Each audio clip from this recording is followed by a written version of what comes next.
আগে 200 টাকা দিয়া শুধুমাত্র 2 কেজি পেঁয়াজ পাওয়া যেত।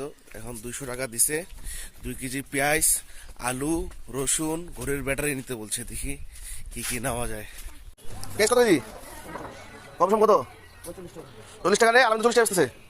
2 কেজি নিবো, 2 কেজি মাত্র আমাদের দিস।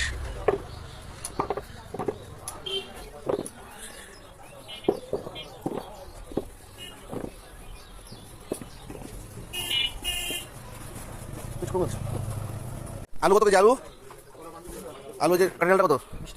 আর ক্যানেলা ডায়মন্ড, বাহ 90 টাকা 2 কেজি পুরো না? আলু তো 2 কেজি।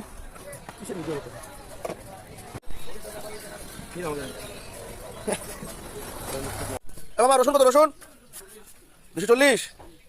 ভালো পেঁয়াজ নাই না, বস্তা রাখলে হবে। আমি পেঁয়াজ কিনে নিলাম। পেঁয়াজ কত কেজি? এই আর রসুন দাও তো আমাকে। তাহলে কত সব কত করতেছো মামা?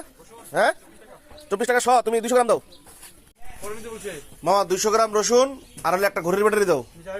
একটা ঘড়ির ব্যাটারি দাও, সানলাইট। 200 গ্রাম রসুন আর ঘড়ির ব্যাটারি কত হলো?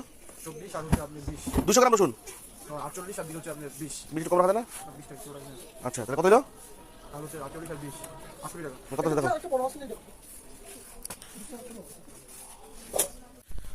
200 টাকা দিয়া 2 কেজি পেঁয়াজ, 2 কেজি আলু, 200 গ্রাম রসুন, একটা সানলাইট ব্যাটারি ঘড়ির কেনার পরও 2 টাকা বাসছে। যে 2 টাকা দিয়ে একটা চকলেট পাইছি।